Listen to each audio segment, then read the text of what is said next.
안녕하세요, 약사님. 저희는 대한약학대학 학생협회에서 교육국본으로 활동하고 있는 한건희. 김지현입니다. 네, 반갑습니다. 안녕하세요.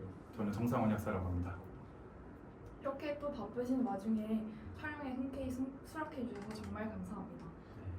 정상원 약사님은 저희 약대생들에게 까만 약사님으로 매우 많이 알려져 있는데 혹시 약사님께서 직접 간단한 자기소개 해주실 수 있을까요? 저는 지금 삼육대학교 약학대학을 나오고요. 지금 졸업한 지 한 6년 차 된 약사입니다. 현재는 대학원도 다니고 있고 또 대학원하고 근무약사도 일을 하면서 지금 스포츠 약학회라고 하는 학회를 작년부터 끌고 있습니다.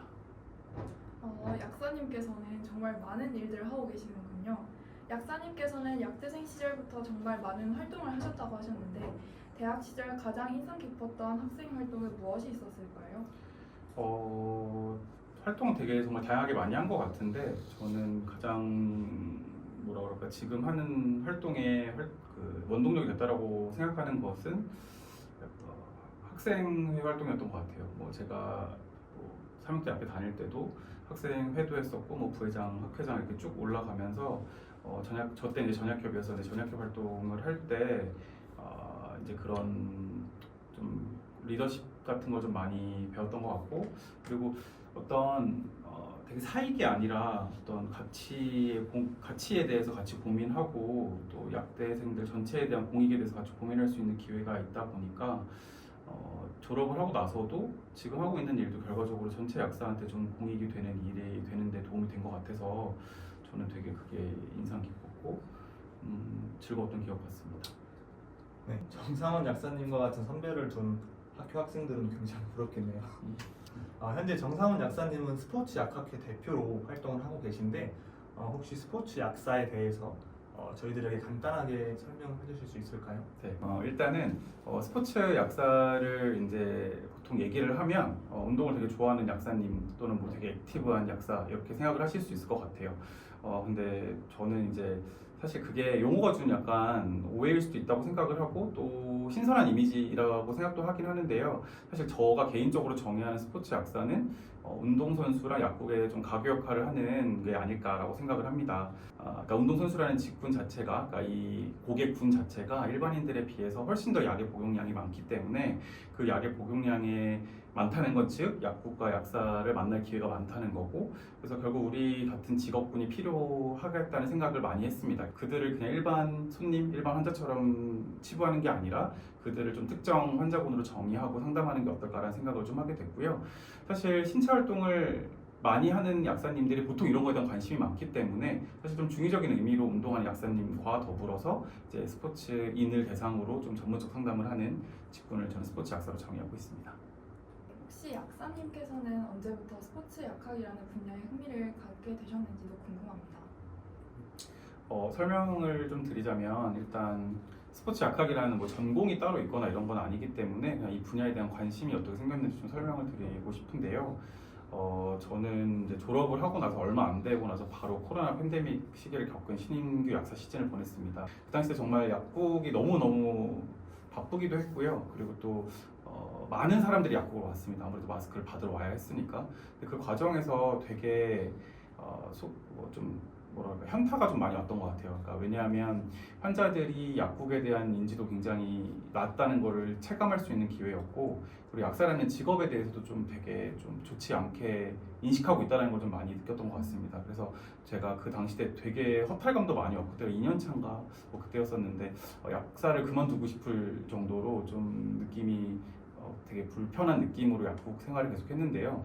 다행히 이제 그때 좋은 대안으로 블로그를 한번 써보자. 그러니까 제가 좀 성격이, 제가 MBTI가 INFJ인데 좀 그럼 내가 세상을 변화시킬 수는 없겠지만 그래도 일단은 내가 여기서 그냥 이렇게 환자들한테 점여지는 것보다는 내가 할 수 있는 역할을 해보자라고 생각을 해서 블로그를 만들고 그 블로그에다가 약국의 역할과 또 약사의 기능에 대한 부분을 좀 정리를 하기 시작을 했습니다. 그래서 그 과정에서 이제 자연스럽게 아무래도 약국에 대한 부분에 대한 기능이 약의 조제도 있을 거고 여러 가지가 있겠지만 아무래도 영양 상담이라든지 어떤 생활 습관 상담도 포함될 수 있을 거라는 생각이 드는데요. 그 과정에서 이제 자연스럽게 이제 영양에 대한 관심을 좀 갖게 되었는데 또 때마침 그 당시 때 이제 온라인 한참 플랫폼으로 상담에 대한 얘기가 많이 나왔을 때였는데 어떤 좀 유명한 그 N사 플랫폼에서 스포츠 영양에 대한 전문가 상담에서 약사를 배제했었던 적이 있었습니다. 현재도 어떻게 되는지는 잘 모르겠는데 그 당시 때 좀 제가 좀 불편하기도 했고요. 그래서 그 와중에 왜 약사와 영양 상담, 영양제 상담에 대한 부분이 인정되지 않을까 이런 생각도 하게 되면서 왜냐면 약국에서 너무 자연스럽게 하고 있었으니까 그래서 영양학과를 진학해야 되냐까지 생각을 해서 그 당시 방통대도 좀 알아봤던 기억도 있고요. 근데 이제 첫담대실이라고 생각을 했습니다. 제가 어쨌든 약사고 내가 거시적 관점에서 영양학을 하고 싶은 게 아니고 어쨌든 영양제 상담이라고 하는 영역에서 전문성을 발휘하고 싶었던 거기 때문에 찾던 과정에 우연히 이제 스포츠 영양 코치라는 민간 자격증을 알게 됐고요. 그거를 취득하고 나서 이제 스포츠 영양학이라는 거를 좀 재밌게 느꼈던 것 같습니다. 왜냐하면 아무래도 늘 약국에 있다 보면 보통 이제 아픈 분들에 대한 상담을 하게 되고 이제 질환이 있으신 분들에 대한 영양 치료에 대한 접근이 가능하게 되는데 스포츠 영양은 건강한 사람에 대한 어떤 영양제나 보충제에 대한 상담이다 보니까 젊은 약사 입장에서는 되게 또 즐거웠고 비슷한 나이대 상담자와 이야기를 하기 때문에 또 재밌었던 것 같습니다. 근데 그게 좀 시간이 지나고 나서 또 때마침 또 올림픽 시즌하고 겹치면서 스포츠 약학이라는 걸 알게 됐고요.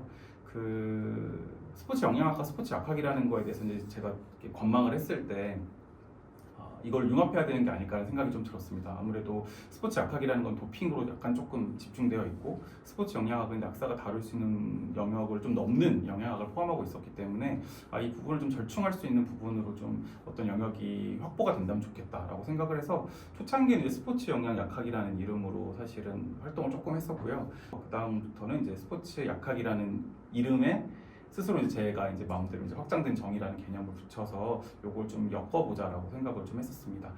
그래서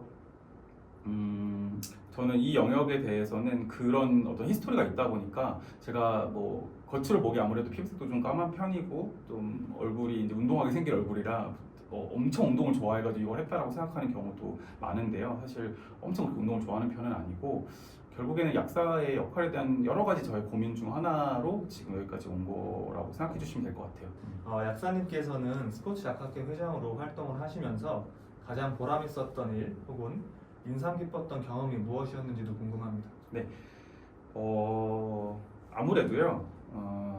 사실 학회라고 하는 게 가벼운 모임은 아닙니다. 여러분도 아시겠지만 교수님들이 학회에 원래 보통 주축이시다 보니 약사가 학회를 한다라고 했을 땐 사실 이제 약국의 어떤 제품을 판매하는 어떤 조직을 보통 학회라고 표현을 많이 하기도 해요. 그래서 그렇게 오해도 많이 받았고. 근데 이제 저는 결국에는 스포츠 약학이라는 영역이 임상 약사들이 활동해야 되는 영역이고 그들이 고민을 해야 되는 영역이라고 좀 생각을 했던 것 같아요. 이것도 뭐 제가 엄청 철학적인 사람은 아니고 하는 과정 중에 이렇게 확장이 된 거긴 한데요. 그냥 이 과정에서 제가 보람 있었던 건 결과적으로 임상 약사들의 고민, 그러니까 현장에 있는 약국 약사들 또는 뭐 젊은 약사들의 고민이 구현되는 행사들을 진행하면서 같이 했던 운영진들의 느끼는 어떤 그런 동기부여나 뭐 어떤 만족감을 곁에서 느꼈고 그리고 그들이 또 그 활동에 대한 즐거움을 저한테 표현하는 과정에서 저는 되게 인상이 깊고 되게 기분도 좋고 보람도 컸고요. 더불어서 선배 약사들이 이제 저희는 처음에 이제 오해를 하다가 이제 이야기를 하는 제가 이제 소개를 하고 어떤 제가 뭐 이제 이렇게 약사회 분회 같은 데 연수 교육을 진행을 합니다. 연수 교육 초대를 받아서 이제 같이 강의를 하게 되면 그거에 대해서도 되게 이제 응원을 해주시고 또 긍정적으로 봐주시는 경우가 되게 많아서 그런 거에 대해서 제가 되게 좋았던 경험을 하고 있고요. 사실 가장 좋은 경험이라고 생각하는 건 제가 이게 학회장이어서 느꼈던 경험보다는 그냥 어떤 새로운 거를 고민하는 과정에서 나 혼자의 생각이 아니라는 거라는 걸 인정받을 때, 그러니까 누군 같이 고민하는 생각이라고 했을 때가 가장 즐거웠던 것 같습니다. 네, 감사합니다. 현재 저희 약대생들 중에서도 스포츠 약학에 흥미를 갖는 학생들이 많은데요. 혹시 저희 같은 약대생들에게 필요한 자격 조건이 무엇이 있는지 궁금합니다. 또한 대한약사회의 스포츠 약사 인증 제도와 스포츠 약학회가 별도로 존재하는 것으로 알고 있는데 둘의 차이도 알려주시면 감사하겠습니다. 네, 제가 앞서도 설명을 했던 것 같은데 스포츠 약학이 뭐 새로운 전공이나 여러분들 뭐 약사님 학교에 가면 약제학이나 뭐 약물 치료학이나 이런 영역의 어떤 과목이라기보다는 제 개인적인 생각으로는 뭐 건강기능식품학 정도의 어떤 선택 과목 정도의 영역이라고 저는 생각을 해요. 그래서 뭐 이 영역에 대해서 뭔가 어떤 전문성을 발휘하는 게 특출난 능력이 필요하거나 이런 거라고 생각하진 않고요. 일단 학생 때는 뭐 혹시나 이쪽에 관심이 있는 분들은 대부분 이제 운동을 좋아하는 분들일 텐데 운동에 대한 관심을 가지시면서 그냥 학부 공부 열심히 하는 게 제일 중요하다고 생각을 하고요. 그러니까 결국에 약사로서의 기본적 역량이 채워지지 않은 상태에서 무언가를 한다는 거는 좀 어불성설인 것 같아요. 그렇다고 제가 공부를 엄청 잘한 건 아니지만 그냥 기본적 베이스를 채워야 되는 거라고 생각을 하고요. 혹시나 근데 이제 저는 이제 피트 세대 약사다 보니까 혹시나 이제 수능 세대 약사님들도 약대생 친구들도 있을 테니까 그 친구들은 좀 다양한 고민을 할 것 같아요. 나이도 어리다 보니까 이제 좀 새로운 걸 정말 하고 싶고 뭐 예를 들어서 저희가 도핑 컨트롤 센터가 키스트에 있는데 뭐 거기에 취업을 하고 싶다는 약사님들도 계실 수도 있을 거고 졸업을 하고 나서 또는 뭐 한국 도핑방지위원회나 뭐 세계 도핑방지위원회 이런 좀 국제적인 활동도 하고 싶다 아니면 공익적인 활동을 하고 싶다라고 하는 친구들은 분명 있을 것 같은데 그런 친구들은 조금 관심을 가지고 관련된 책을 서적을 좀 읽어본다거나 아니면 아무래도 이제 좀 영어를 잘하는 게 어쨌든 어딜 가든 중요하더라고요. 그래서 영어를 조금 열심히 하는 게 좋지 않을까 생각이 들고요. 스포츠 약학회랑 스포츠 대한약사회에서는 스포츠 약사 인증제도에 대해서 왜 차이가 있냐고 궁금하실 거고 그거는 여러분뿐 아니라 사실 많은 약사님들도 물어보세요. 저한테도 선배 약사들도 그렇고 스포츠 약사의 커뮤니티로서의 역할을 스포츠 약학회가 해야 된다는 생각을 하고 있기 때문에 사실 스포츠 약사 인증제도가 여러분들 혹시 전문 약사 잘 아신다면 국가에서 인정해주는 그런 전문 약사 개념도 아니고 말 그대로 약국에서 할 수 있는 하나의 서비스로서 그냥 고민하시고 공부하도록 대한약사에서 홍보 차원으로 만든 인증제도이기 때문에 조금 더 다른 결이라고 봐주시면 좋을 것 같고요. 그렇지만 사실 이제 여러분들도 아시겠지만 모든 걸 새로 시작할 때 의미가 있게 오해받는 건 좋은 거라고 생각을 해요. 그러니까 저는 개인적으로 아직 제가 젊은 약사고 굉장히 미약한 힘을 가진 약사임에도 불구하고 여기까지 제가 왔던 부분, 이 조직을 끌고 갈 수 있었던 가장 큰 부분도 그런 오해에서 왔던 것 같아요. 그러니까 대학 산하기구로 오해하시는 분도 많고 굉장히 공익적인 그룹으로 이해하시는 분들도 많은데 그런 오해들이 저의 어떤 이런 성장에도 많이 도움을 줬기 때문에 사실 이 오해를 별로 풀 생각은 아직은 없어요. 좀 더 저희가 성장을 하고 그리고 오해가 풀린다면 결국 저희를 이제 인지하시는 상황으로 온 거니까 근데 아직은 당연히 지금 헷갈리는 게 맞는 거라서 처음에는 엄청 고민을 많이 했어요. 이걸 설명하려고. 근데 이제 그러기에 좀 시간이 이미 늦은 것 같아서 그냥 이렇게 인정하고 있습니다. 네, 정말 좋은 답변 감사합니다. 약사님의 말씀을 듣다 보니 스포츠 약사 인증을 받지 못하거나 스포츠 약학회에 속하지 못한 경우에는 스포츠 약사로 활동을 하는 것이 불법인지가 궁금합니다. 이게 특별한 자격이 아니고 그리고 뭐 어떤 국가 자격 이런 개념이 아니기 때문에 사실 불법 합법의 개념은 따로 없다고 인지해 주시면 좋을 것 같고요. 제가 뒤에도 한번 얘기를 또 이어서 하긴 할 것 같은데 일본의 스포츠 약사 인증 제도가 이미 한 10년 전부터 운영이 되고 있는데요. 대략 한 10,000명이 넘는 스포츠 약사가 계세요, 일본에는. 근데 우리나라는 이번에 1회 인증 제도로 한 1,000명의 약사분들이 이제 이 인증 제도를 취득을 하셨는데 그 일본이 10년 동안 이제 스포츠 약사를 꾸려오면서 본인들도 고민이 많을 거 아니에요. 이 스포츠 약사라는 이 직업이나 이 학문에 대한 고민이 많아서 많은 연구 결과가 논문이 있는데 그 연구 결과 논문에서 늘 같이 말하는 스포츠 약사의 니즈는 뭐냐면 같이 공부할 수 있는 커뮤니티가 있으면 좋겠다. 뭔가를 어떤 나눌 수 있는 어떤 모임이 있으면 좋겠다라는 얘기를 하는데 뒤에 또 이어서 아마 얘기를 할 것 같긴 한데 저는 그런 입장에서 스포츠 약학회가 그 역할을 해야 된다는 생각을 해요. 그러니까 결국에는 스포츠 약사라는 걸 나 스포츠 약사야, 나 자격증이 있어 이런 것보다는 어떤 활동을 해야지 주변에 있는 운동선수라는 환자분들 데리고 올 수 있는지 이런 걸 고민할 수 있기 때문에 사실 불법, 합법을 따지는 건 전혀 아니고 결과적으로 활동의 범위를 넓히는 부분에 대한 고민을 조금 하는 게 필요한 시기라고 생각을 하고 있어서 그런 부분으로 저희 학회도 아마 저까지 포함해서 대략 한 100여 분 정도가 이제 이번에 인증제도를 같이 취득하셨기 때문에 그런 부분을 같이 고민하려고 합니다. 해외와는 다르게 우리나라에서는 아직 스포츠 약사 제도가 부족하다고 생각이 되는데 앞으로 우리나라에서 스포츠 약사님들이 나아가야 할 방향과 또 역할은 무엇이라고 생각하실까요? 아까 앞선 질문에 답을 드렸던 것 중에 이제 일본의 스포츠 약사 인증 제도를 제가 언급을 했는데요. 사실 이런 어떤 인증 제도를 운영하는 나라가 일본밖에 없고요. 그래서 스포츠 약학 관련 논문을 찾아봐도 일본의 사례가 굉장히 많이 언급이 돼요. 왜냐하면 ISO 인증 제도라고 그래가지고 정확한지는 기억이 안 나는데 국제적으로 인증해주는 어떤 그런 것에서 유일하게 인증한 또 제도이기 때문에 의미가 있게 되는데요. 그거 이후에 사실 이런 형태를 꾸리는 건 우리나라가 처음이기도 합니다. 그래서 저는 개인적으로는 부족하긴 하나 되게 굉장히 선두적이다, 세계적인 입장에서는. 스포츠 약사가 나아가야 될 방향, 뭐 스포츠 약학이 나아가야 될 방향이라고 한다면 저는 이 분야가 우리가 그냥 뭐 틱톡이나 약간 뭐 이런 SNS에서 한때 밈이나 트렌드로 지나가지 않길 바래요. 그래서 저가 사실 뭐 제품을 만든다거나 뭐 어떤 이런 걸 판매해서 상담해가지고 뭐 운동선수를 데려서 광고를 한다거나 이런 거에 대한 부분에서 아직 좀 거리를 두고 계속 이런 어떤 약사 자체에 대한 어떤 교육의 활동에 집중하는 이유도 어떤 제일 중요한 건 선행돼야 되는 거는 운동선수들의 인식 변화거든요. 그러니까 그들이 우리를 찾으려고 하는 그 고민을 해야 되는데 사실 약사를 찾는 경우가 굉장히 드물고 보통 이제 약사와 도핑에 대한 상담을 하는 사례가 거의 한 6%도 안 되는 걸로 알고 있어요. 전체 운동수고 결과 연구를 보면. 그러니까 이걸 높이는 과정에서의 지금 이제 어떤 캠페인이 필요한 시기라고 좀 생각을 하고 있어가지고 이런 부분이 우선되어야 된다라고 저는 개인적으로 생각을 하고 있습니다. 약사님께서는 까만 약사의 약수첩이라는 블로그와 인스타그램 채널 등 다양한 SNS 활동을 활용하고 계시는데 이러한 SNS 플랫폼을 활용하시는 특별한 이유가 있으실까요? 사실 저는 이제 까망약사의 약수첩이라는 거를 처음 시작하게 된 계기가 그 약수첩이라고 하는 게 제가 뭐 계속 오늘 좀 일본 얘기가 많이 나오는데 그 일본에서는 약수첩이라고 하는 제도가 있어서 이제 우리나라로 치면은 이제 예전에 이제 노트 같은 거 이번에 먹는 약을 다 적어서 뭐 항생제 알러지가 있다거나 뭐 이런 걸 이제 적어서 이 사람에 대한 정보를 전산이 되기 전에 이렇게 노트화했던 게 있는데 현재 일본에서는 그걸 카드로 변경해가지고 카드 이제 정보를 넣어가지고 한 형태로 운영을 하는데요.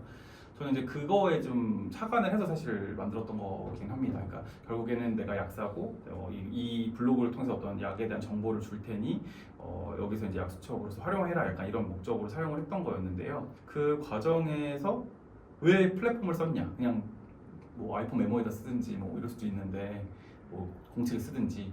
근데 온라인 공간이 전 되게 인상적이었던 게 뭐냐면 제가 지금 스포츠 약학회 운영진 그러니까 부회장들이 저까지 포함해서 5명인데 모두 학교가 다르고 학생 때 알았던 사이가 아니에요. 다 약사 돼서 알게 된 사이인데 어떻게 알게 됐냐면 다 제 블로그를 통해서 제가 했던 활동에 참여했던 분들이거나 아니면 제가 어떤 활동을 했을 때 모았던 분들이거든요. 결국에 이게 약사라는 사람이 됐을 때는 제일 중요한 거는 내가 얼마큼 시간을 밀도 있게 보냈느냐는 저는 그렇게 생각을 하는데 제가 이 2년 정도 블로그를 쓰는 과정에 지금도 제가 보니까 800건 정도 글을 썼는데 그 글의 누적이 다른 사람한테 전달할 수 있다라는 거 그리고 그 생각을 공감하는 사람들과 같이 소통할 수 있다라는 부분이 굉장히 저는 의미가 컸다고 생각을 하고요. 그러다 보니까 이제 그런 영역에서 좀 고민을 많이 해봤던 것 같습니다.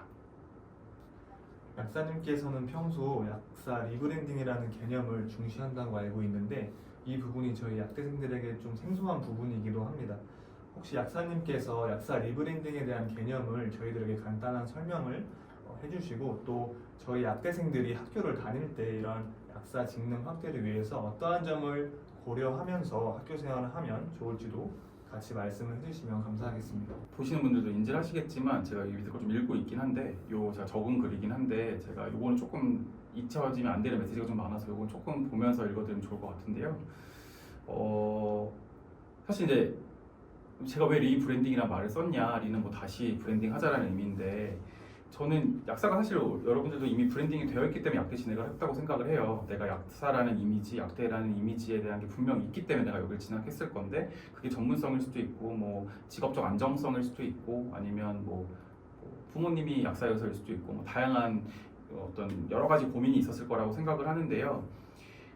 제가 이제 약사가 되고 나서 환자들 또 표현이 되게 어려워요. 뭐 환자라고도 하기도 하고 뭐 고객이라고도 하고 뭐 왜냐면 이게 마케팅으로 하면 또 고객이라는 표현을 쓰기도 하는데 뭐 이런 분들을 상대하면서 내가 생각하는 약사의 이미지랑 참 많이 다르다는 생각을 많이 했어요. 약국도 그랬고. 근데 이제 여러분들도 아직 뭐 약사가 안 돼서 또 혹시나 약국에 대해서 또 인식을 할 때 저도 학생 때 그랬지만 그냥 마지막 선택지로 생각하는 경우가 많은데 사실 약국이라는 공간이 생각보다 굉장히 어려워요. 그러니까 경영의 공간이자 양료 상담의 공간이자 또 자기 발전을 또 고민해야 되는 공간이기 때문에 되게 많은 것을 생각하게 되는 고민인데요.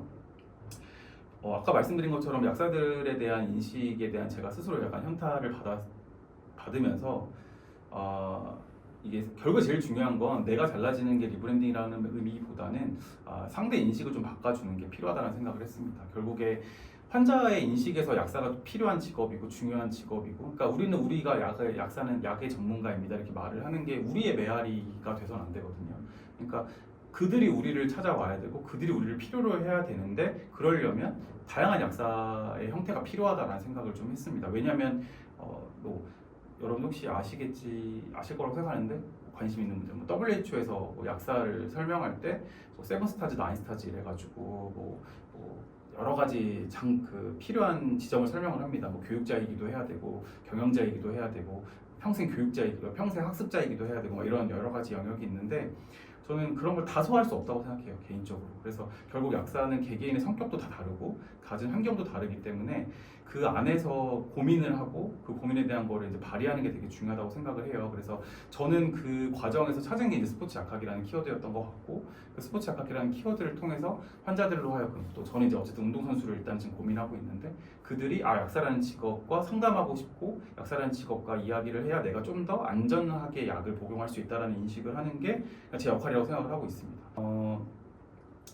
여러분들이 했으면 하는 부분은요, 제가 스포츠 약학을 해서 돈을 벌고 싶습니다라고 했었으면 이미 실패는 했을 거고요. 그냥 결과적으로 내가 하고 싶은 부분, 내가 생각했던 그 새롭게 리브랜딩 해야 된다는 그 고민의 연장선에서 제가 지금 아직은 좀 돈을 벌고 있지는 않지만, 이걸로 제가 몇 년을 더 지속해서 제가 이 영역에서 확고하게 제 어떤 이미지가 확고가 된다면 관련돼서 제가 수익을 벌 수 있는 경우는 많아질 거라고 생각해요. 그래서 여러분들도 뻔한 거 말고 새로운 거에 대한 고민을 좀 하셨으면 좋겠다는 생각을 많이 합니다. 이제 여러 가지 여러분들이 공부를 하시고 다양한 대외 활동을 하라고 했던 말들도 결과적으로 이러한 활동들이 그런 고민을 할 수 있는 기회를 주는 거라고 생각을 합니다. 내가 약대를 나와서 뭔가 의미 있는 직업으로서 이 직업을 영위하고 싶으시다면 고민하시는 사람이 돼서 상이라는 표현보다는 그 약사 집단에서 20%가 되셔서 새로운 약사 상을 좀 제안해 주셨으면 좋겠다라고 생각을 하고요. 그게 이제 그 20%가 결국에 약사 리브랜딩을 하는 어떤 사람들이 될 거라고 생각을 합니다. 네, 감사합니다. 약사님 덕분에 정말 많은 것을 듣고 배울 수 있는 시간이었습니다. 추가적으로 약대생들에게 해주실 말씀 따로 있으실까요? 학교를 학생 때 특히나 이제 약대협에 있는 많은 37개 약학대학에 있는 학생 친구분들이 혹시나 모르겠지만 내가 마이너하다라는 생각을 할 수 있다는 생각을 해요. 그러니까 학교 안에서도 은연중에 우리가 그런 건 없지만 그룹 간에 어쨌든 뭐 우열이 있다라고 생각하고 뭐 좋은 학교, 뭐 별로 안 좋은 학교 막 이렇게 선을 긋는 경우가 있는데, 사실 저도 그런 열등이 없었다고 말하기는 좀 어렵던 것 같아요. 그래서 학교에 대한 부분에 대해서 내가 열등을 갖기 시작을 하면 내 능력을 발휘하지 못하게 되는 것 같아요. 그래서 그게 또 오히려 학교를 예를 들어서 좋은 학교를 다닌다고 했을 때 그 또 거기에 쌓여서 또 자기 능력을 발휘하지 못하는 경우도 있는 것 같아요. 그러니까 학교라는 건 결과적으로 그냥 거쳐가는, 우리가 이제 약사가 되기 위한 또 뭐라 그럴까, 과정이라고 생각해 주시면 좋을 것 같고요.